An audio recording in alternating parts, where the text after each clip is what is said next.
So, father and son, this talk came about because um, one of our participants here had recommended this book to me, Starship in the Canoe, that he loaned to me, and I read it.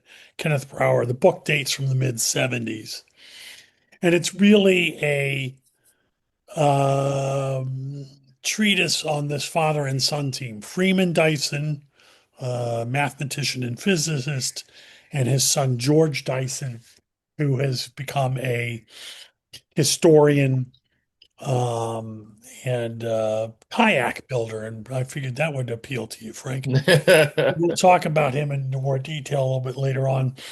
At the time, George is in his early 20s, and he's a bit of a hippie, and we'll talk about all of that stuff and what goes on. Um, they are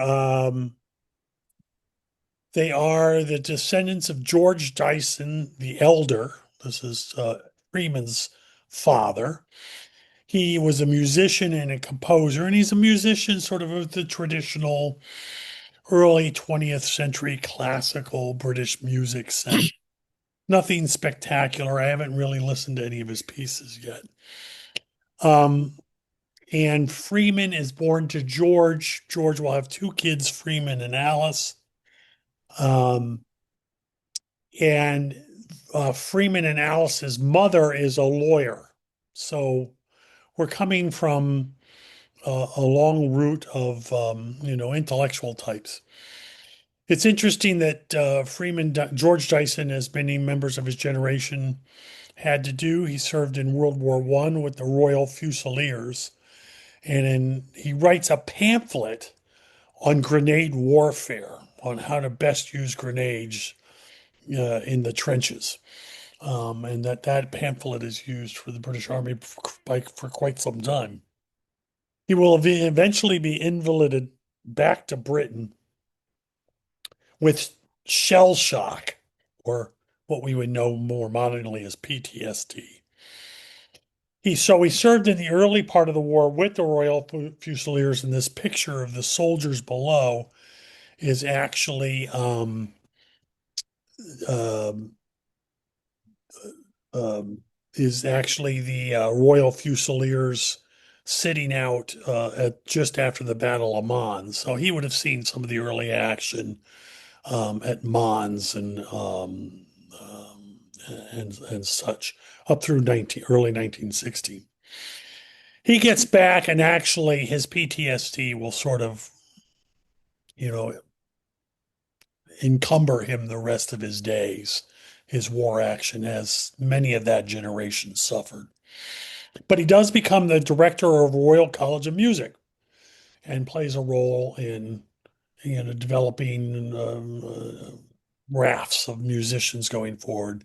And then he will die in 1965 at the age of 81. So this is where Freeman Dyson comes from.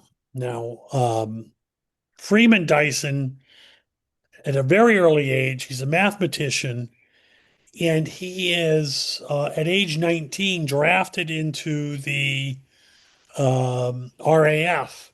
And given that he's a mathematician and a pretty well advanced one, even though he's only 19, he's had a year of study at um,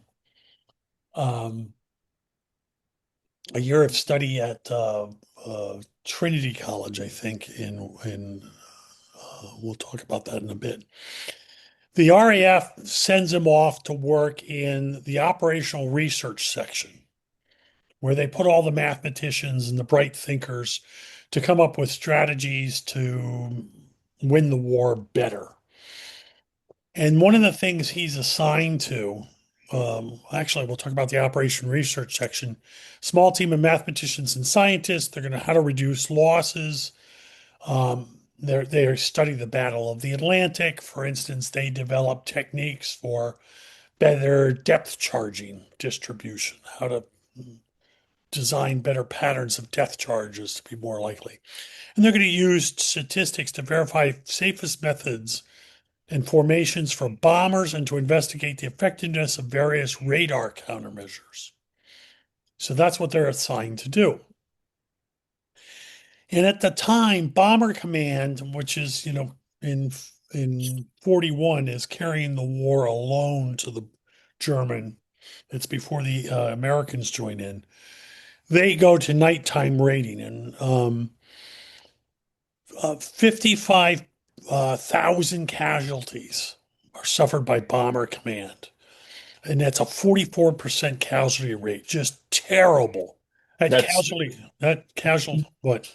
Bruce. Is that over the course of the war, or is that Over just the in the course of the war, 55,000 okay? casualties out Wow, of of only 130,000 guys that served in Bomber Command. wow.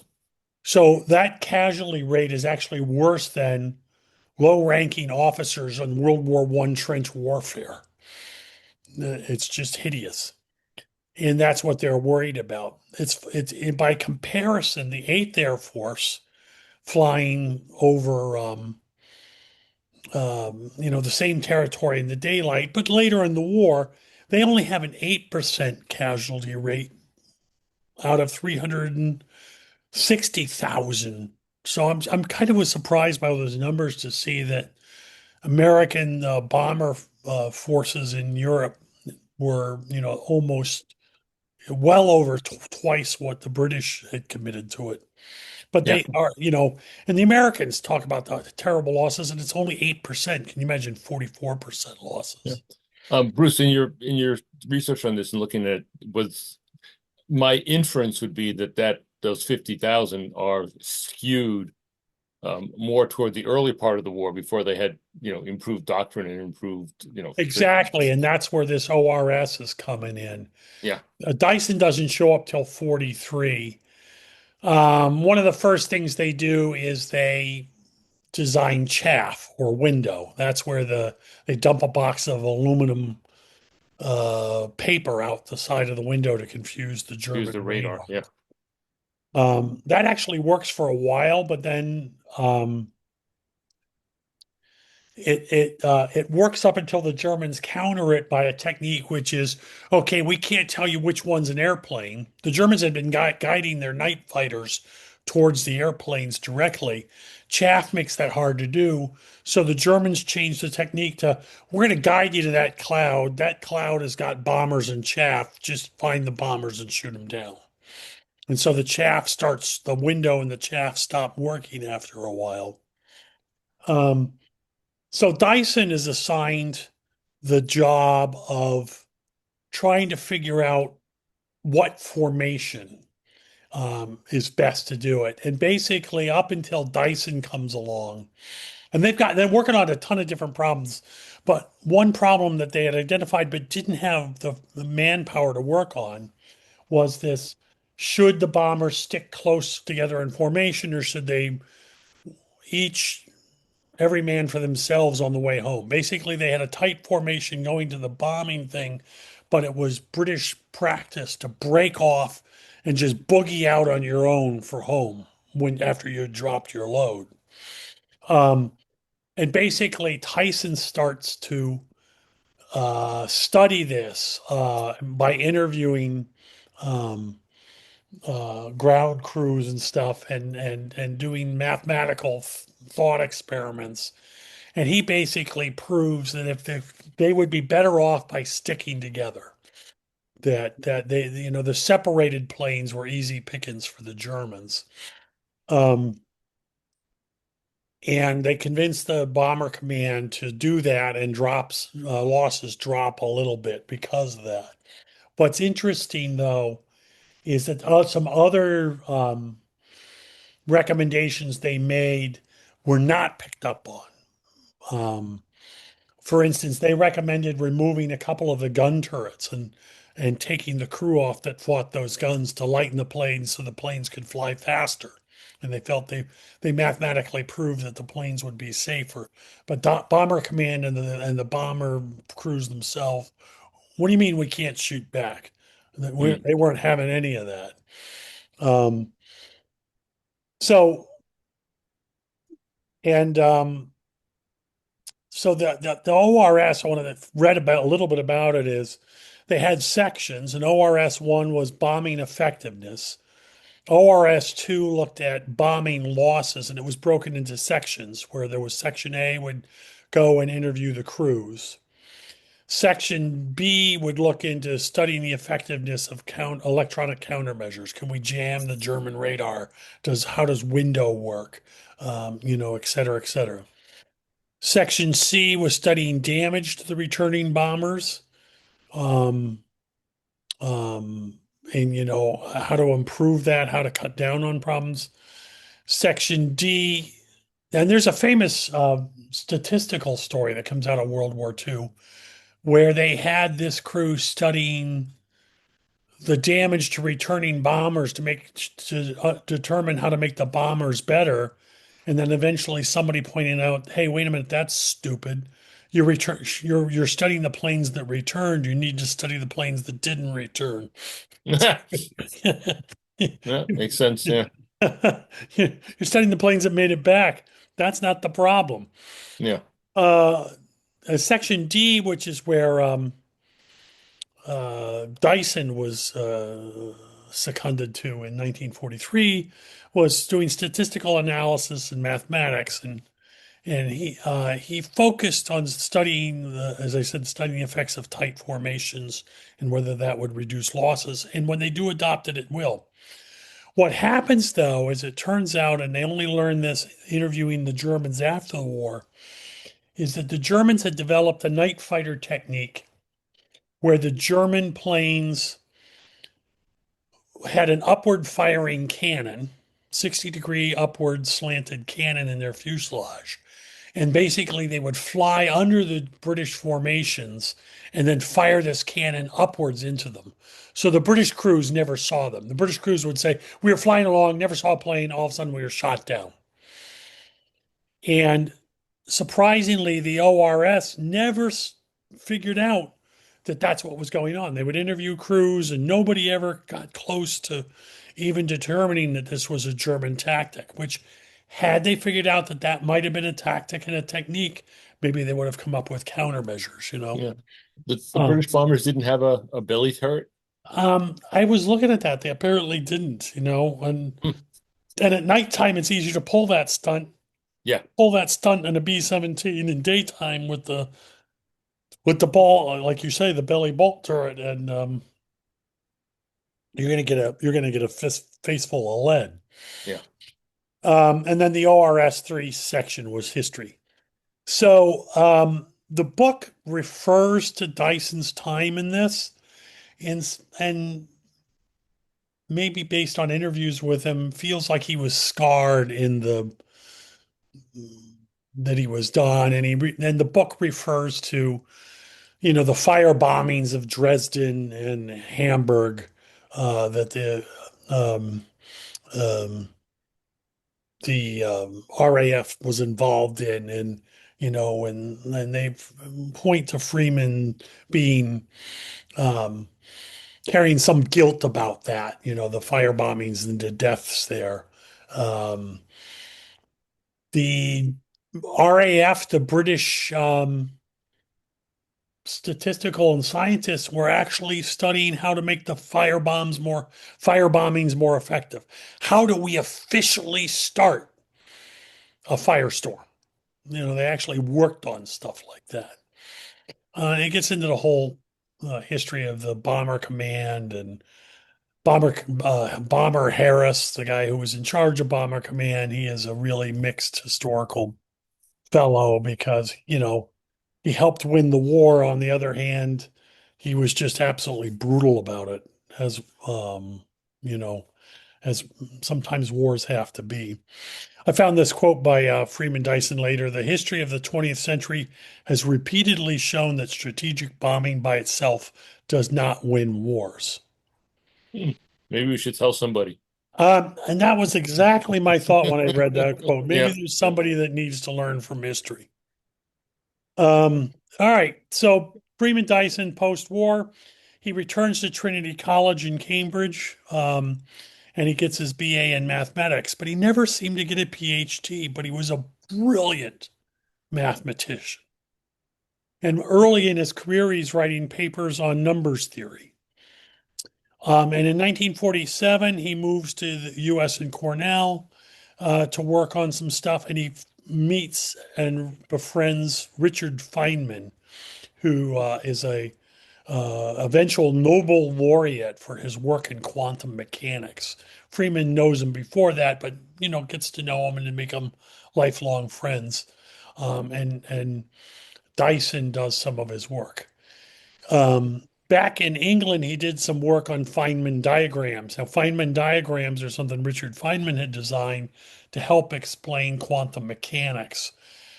And we'll be looking at one in a minute, I think. And then eventually he's invited to join the Institute for Advanced Study in Princeton. And this is a lifetime appointment. Now, the advanced study in Princeton begins to sound like a very fascinating area. That's where Oppenheimer goes after the bomb. That's where um, uh, Einstein is residing since he arrived in the US. And basically, the premise of the advanced study, and it's been duplicated in many other places since then, is just put the best minds in all these subjects in the same institute and let them talk to each other. Yeah, let them talk over coffee, and and Exactly. you'll be surprised at what you come up with. Well, unfortunately, it doesn't work perfectly. As I was Yeah. reading about the history of the institute, is the physicists only talk to the physicists, and the archaeologists only talk to the archaeologists, and they didn't talk over coffee. They would have done better had they done. Yeah. Hey, And Bruce, before we leave this slide, um, when you say wrote papers in numbers theory, did you pick up anything? What constitutes numbers theory? well, there's a Wikipedia page, and I tried to read a little bit of numbers period. And given that I was a math major, there's parts of math where I don't, I just lose it, and Yeah, okay, they're out beyond my capabilities, which, yeah, and, that's fine.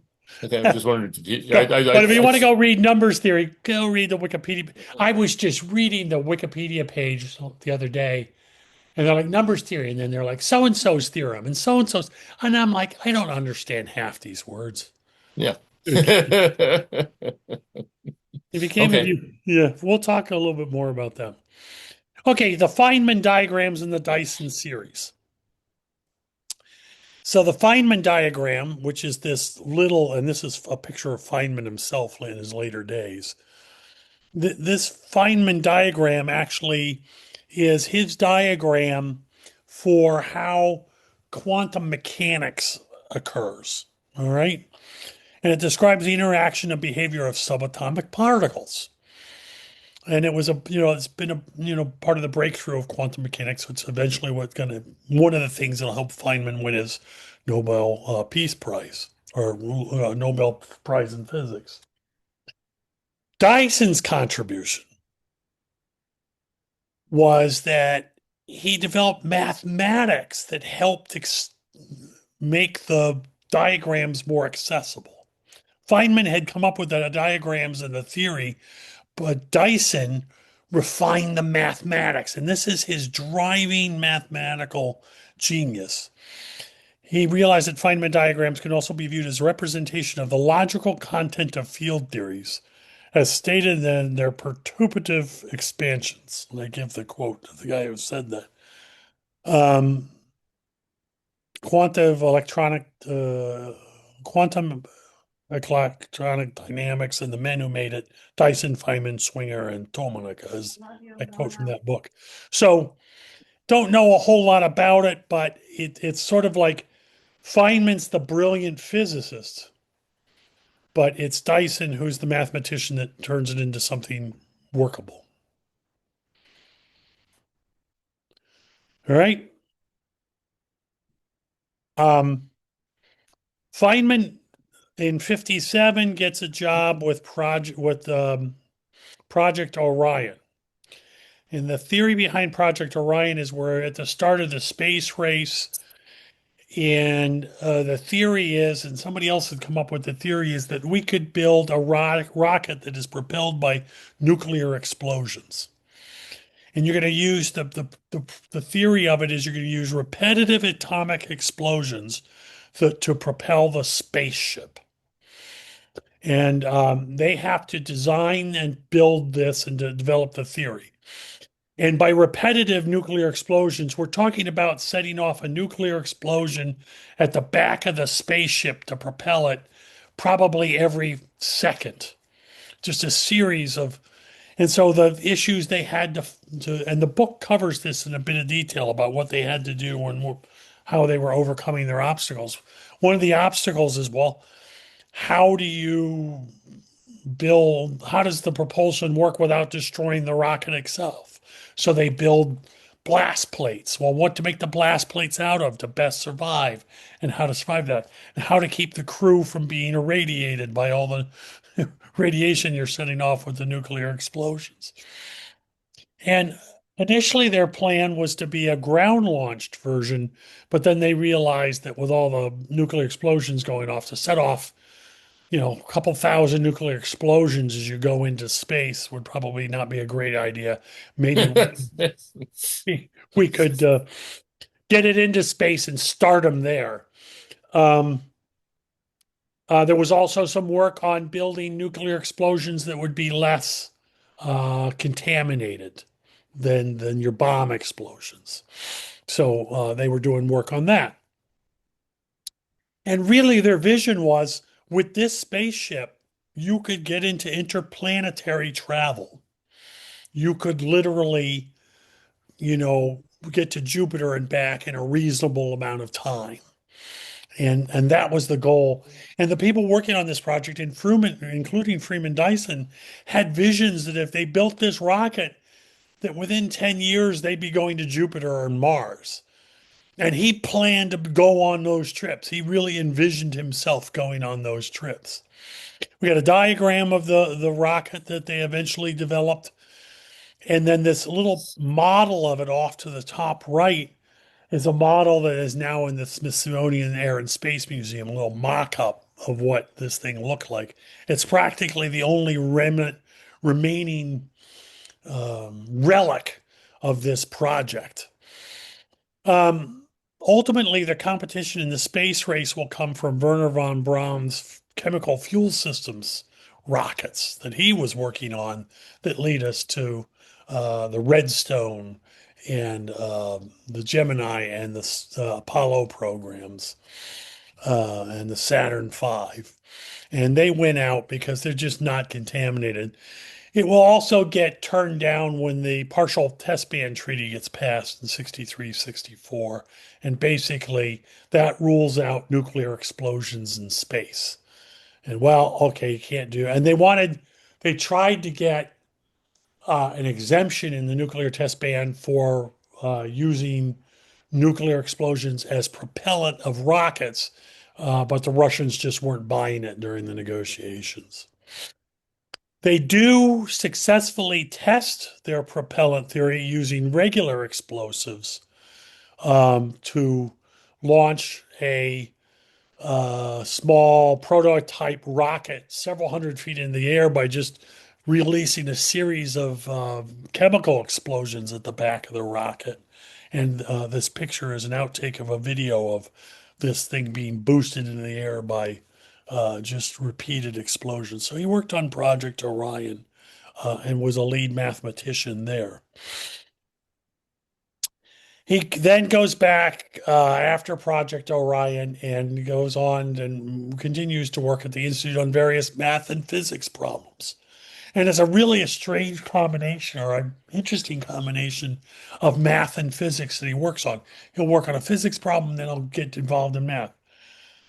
And while working on one math problem, um, someone came to him with a math sequence and said, "What did you make of this?" And he goes, "Oh, this is interesting, and I think this is it." And then all of a sudden he realized by looking at it that there was a unexpected connection between the distribution of the prime numbers 2, 3, 5, 7, 11, and the energy levels in the nuclei of heavy elements such as uranium. This is where his mathematics is crossing over with his physics experiences.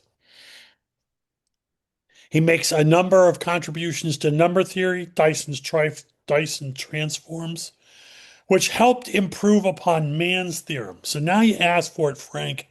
I actually took a snapshot here of man's theorem, and if we maybe expand on it a little bit, good luck to you, is all I'm going to say. Let's see if I can make it bigger. I think he made a mistake. Yeah, right. So basically, the man's I theorem can of I can see it. $1942 If I hold it close, I can see it. let A and B subsets of n's in the case that the conjunction of A and B is not equal to n. We still have row of A conjunction of A and B is greater than equal to row of A plus row of B. Good luck to you. Yeah. Okay. Um, and I'm like, okay, moving on. I thought I put it down since you, so Yeah. he He, makes, he did a lot of work on it. Least you can do is show it. yeah. Another project that he was involved in actually in the mid 50s while he was working on Project Orion is helped invent Trigger.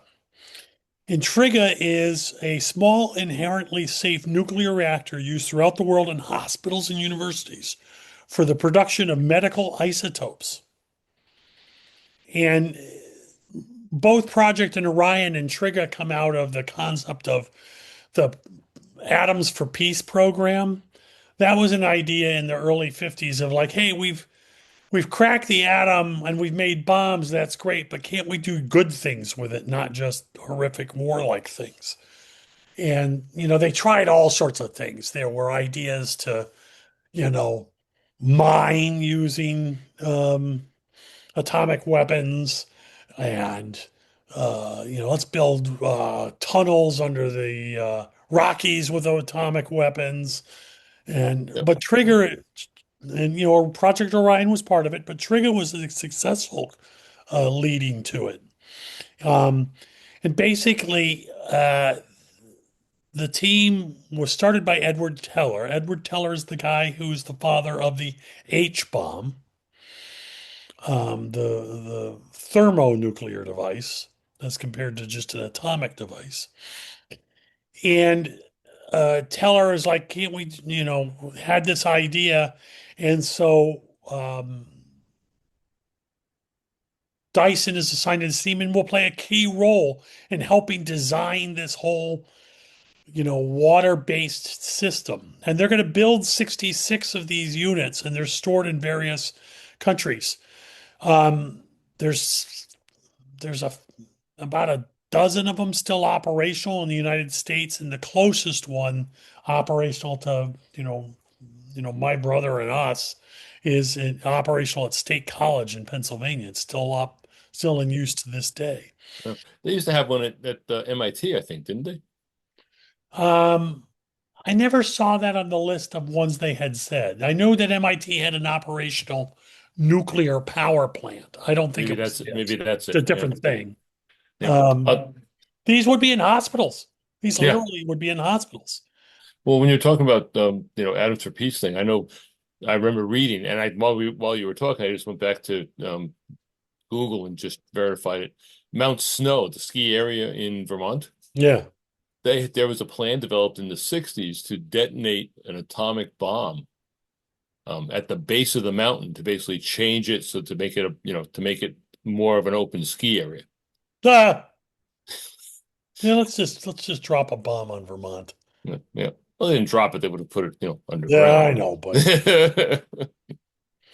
I thought it was funny that Edward Teller said, I want to make sure this device is safe so nothing could go wrong. I like that. And Freeman is a bit of he's got a lot of opinions about things, and he's kind of a semi-funny guy. He goes, um, I want to make sure it's wrong so that even in the hands of an idiot clever enough to bypass the entire control system and blow out the control rods with dynamite, it wouldn't go, nothing bad would happen. Yeah. Because Tyson, Teller put it in less prosaic terms, if you would. Dyson is among his mathematical dabblings and his dabblings in physics. He begins to dabble in thoughts about space flight, and it starts with his Orion project.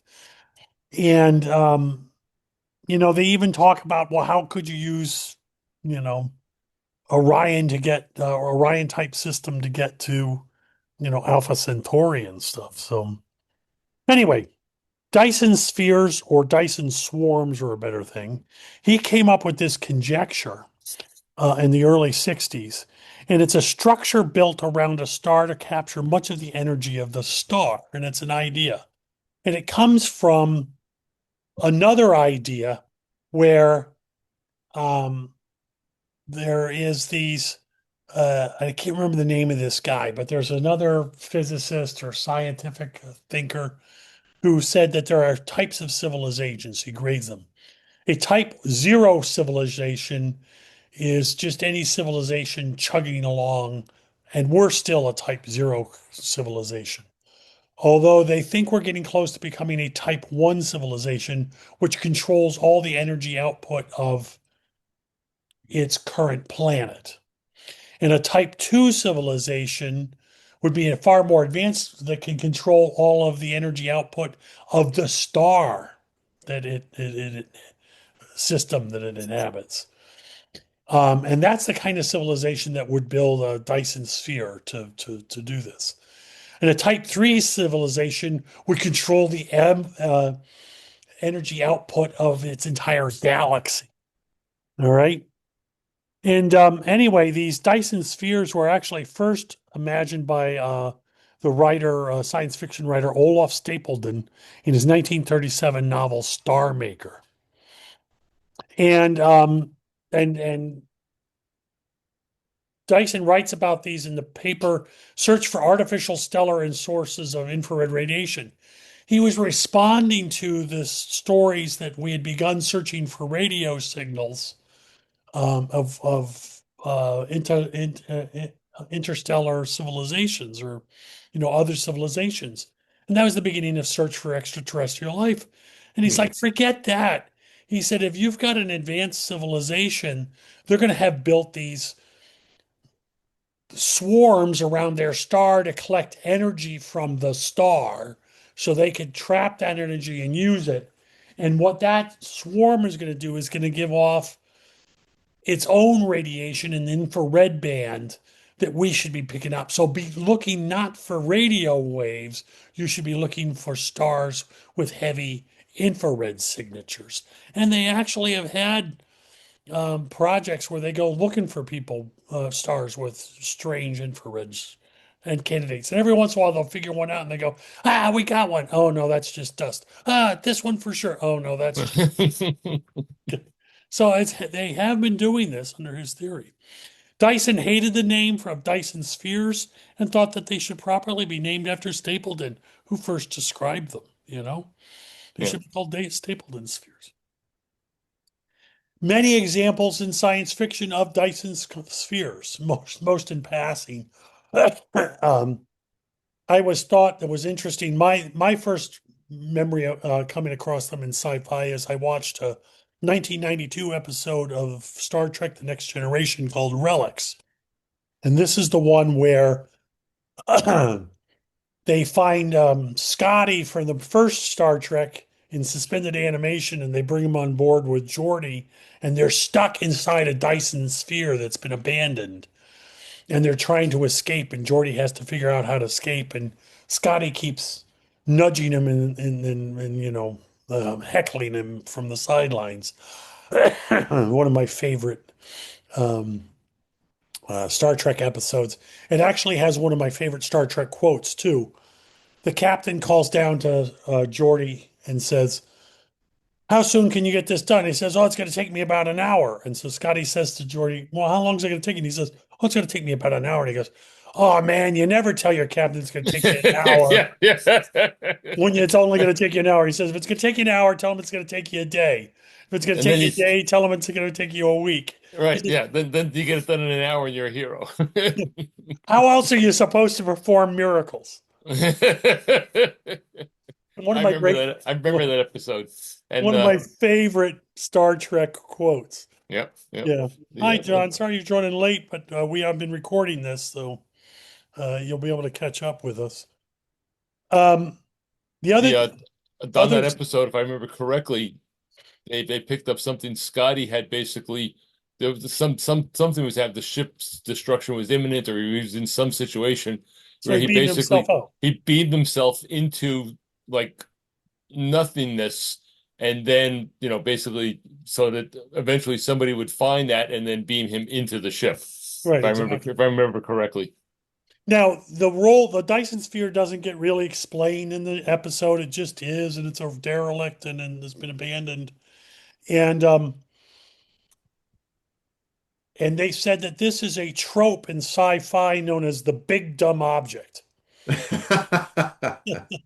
You just have the big dumb object with no explanation, but Yeah. it sort of starts off the story or plays a role in the. And another prime example of the big dumb object is the black monoliths in 2001: A Yeah. Space. What is this? Well, it's just a big dumb object. I just thought that was cool that that's actually been named. Um,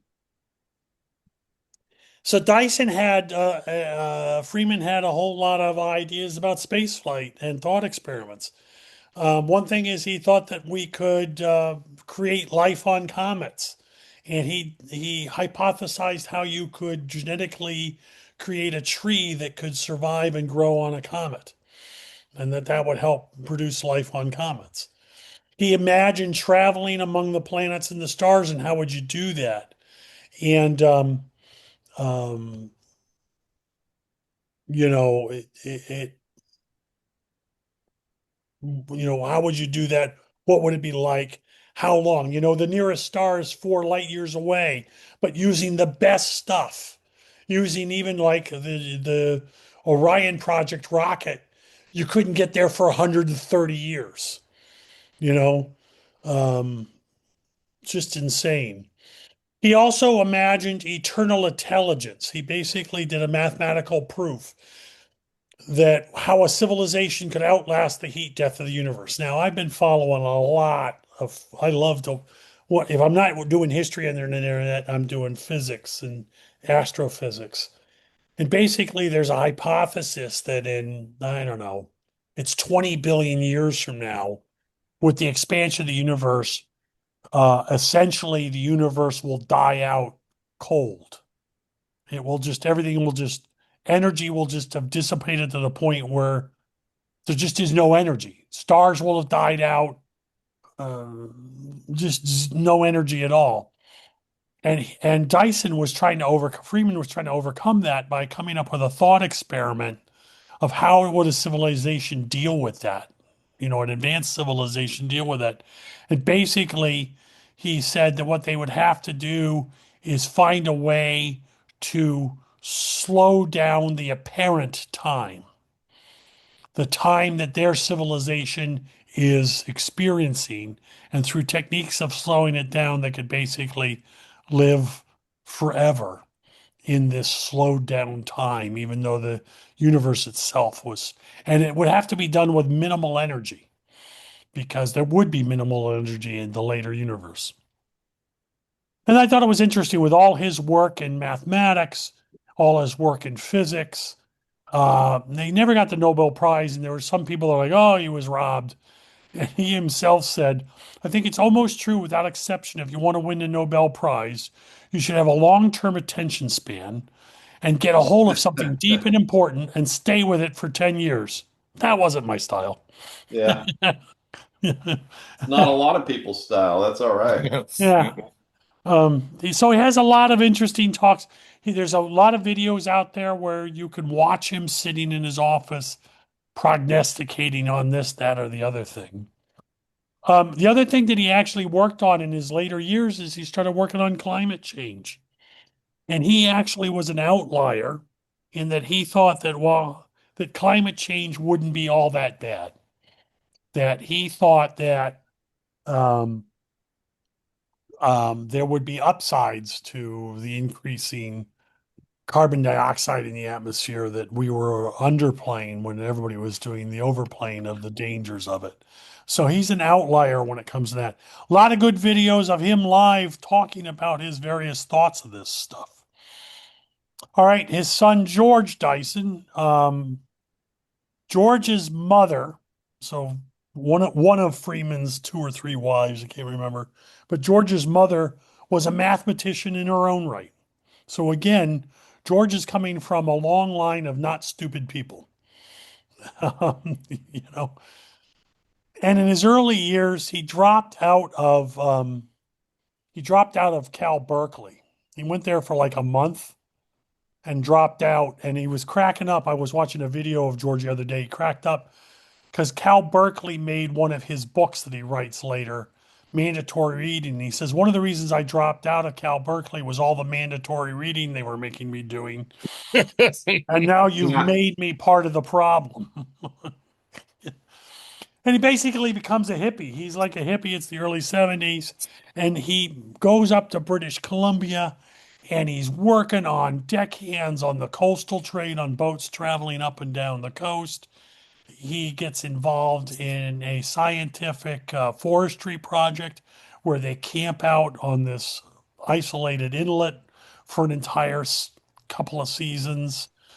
And he gets to know the people that are living more or less off the grid, if you would, before there is such a term, on coastal British Columbia, up and down the coast of British Columbia, up to Alaska. And these people that are living, as close to nature as you can. And he gets to know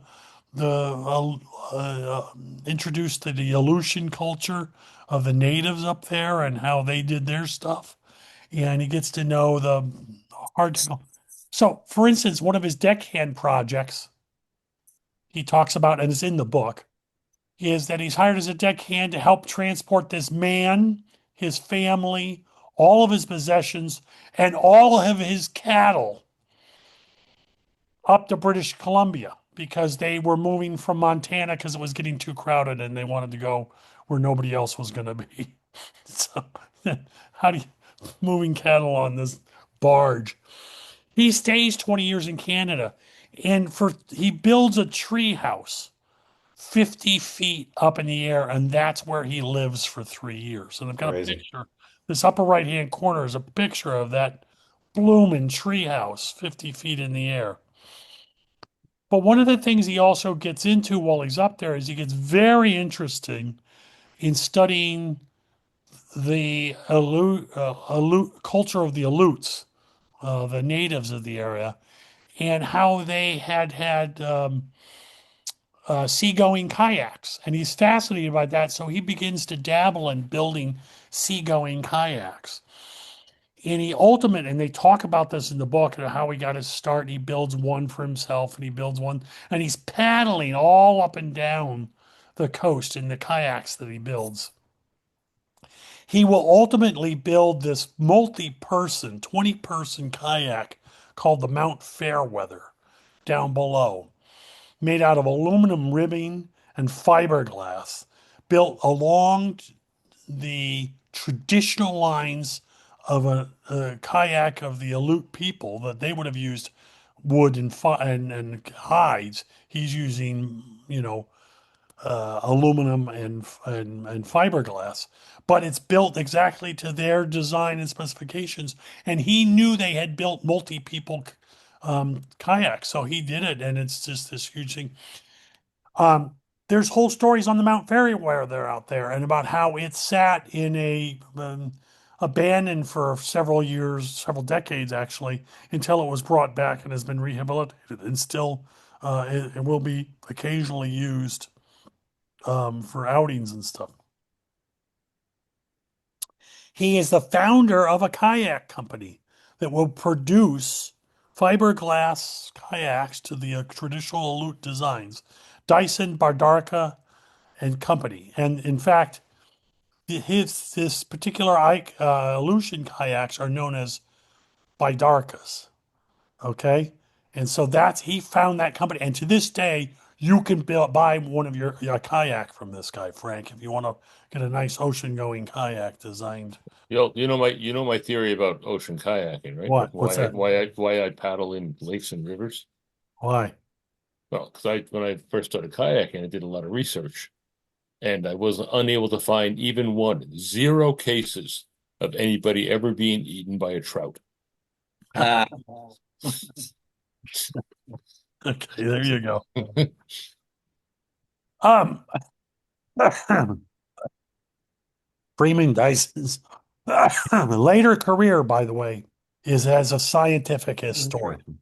Yeah. And these are some of his books. He describes the whole history of Aleutian kayaks and how he goes about building building them in the Bidarka, the kayak in 1986 book. In Darwin Among the Machines in 1998, he's discussing the history and the future of AI, 1998. Project Orion, in 2002, he writes a book about the history of his father's work on that whole project. Turing's Cathedral in 2012 is a history of early supercomputers, and there's quite a number of videos of George Dyson giving chats on all of his books, and he's asked to come and give talks on the history of the computer. I found it fascinating, but also slightly a little bit beyond me. But I'm kind of interested in the early history of the computer. So for instance, one of his chats and part of his book in Turing's Cathedral, it's covered there, is that the computers of today are all can foundationally point back to, of course, there's Turing and building his computers, Turing, the Colossus during World War II to break the German code. But most of the modern computers trace their thing back to the early computers built by Van Neumann, who's known as the father of the computer. Van Neumann led a project early post-war to build the first better computer. Van Neumann had been a physicist who worked on the Manhattan Project. And when the war ended, he said, now off, finished with bombs, I'm now off to build computers. In that early history of computers, I was stunned that it was Van Neumann and his team that designed the packet approach, where each bit of data contains information and address and information. The structure of that bit of information, packet of information, is what we use to this very day to drive all computers. And so this team back in 1947 in the basement at Princeton Institute, they were pushed to the basement.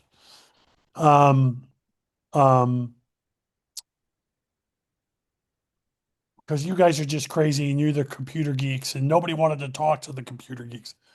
But one of the other key people that play a role in the early computer is Van Neumann was the architect and the brains behind it, but they actually needed a hands-on guy, an engineer, to actually build the damn thing.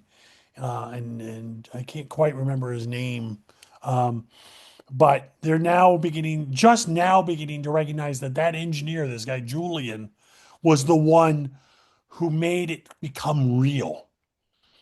Um, and I actually had an experience in my work days where we had a major project and there was the idea guy, but he couldn't make anything happen.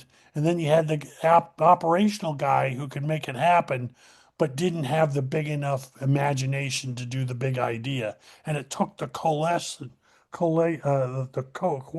of those two kinds of thinking to make a big project happen. And that's what happened with early supercomputers. So could have dug more into that history. I thought it was interesting where our early computers came from and what they looked like. And,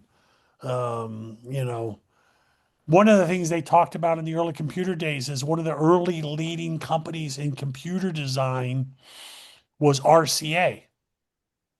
Of all things. And they said, because they had designed essentially a cathode ray tube that could capture data, and that was used in the early design of the computers. And RCA purposely chose not to get into computers, but concentrate their efforts on televisions, that was the way forward for the future. And RCA no longer exists with us. And IBM picked up the mantle. I'm kind of reminded, my brother worked for Kodak and it's Kodak that actually invented the digital camera. But Kodak's like, yeah, but there's no future in that. Our future is all in film. Yeah. So, um, anyway, his latest book is Analogia, The Entangled Destinies of Nature, Human Beings, and Machines. So, as I come to an end with this interesting two people, the interesting family, if you will, I thought the book was a good read. Frank, you might want to look into buying Yeah. by Darka. I wonder what they go for. I bet they're not cheap. Oh, I'm sure they're not. But you can look up Dyson's kayak company and let us know what you learned there. So I did record this. I'm going to stop recording now so that I can share it with people that were not at the meeting. Our next meeting, our next session, which will be later this month, I will get organized about it, is going to be on, and it was recommended by John, as the other John as well, that we look at. He pointed me to a website called Luftwaffe 46. And that's a hypothetical page of all the German special airplanes they were going to build had the war continued into 46. But I thought what I'd do is turn that talk into all of the wonder weapons the Germans were coming up with that were going to turn the war around for them, Sure. late war Yeah. stuff. Yeah. Cover not only the Luftwaffe, but the Army and the Navy. They all had grand visions of how we're going to turn this all around. So that'll be the topic towards the end of the week. We'll get into German wonder weapons that never were, Yeah. Delusion's a wonderful thing. It is. Delusion is a wonderful thing. But as many of those designs were so that the designers would be kept busy so they wouldn't be sent to the Eastern Front. Sure. Yeah. And we'll talk about that in detail. Great to see Good. it go up. I will post this. I think I can post this to YouTube, and then everybody will be able to watch it. Cool. You want to catch up? All with right. it. Thanks for showing up, gang. Thanks, All dude. right, Appreciate all your if- efforts. Sorry I haven't thank- been able to make it, guys.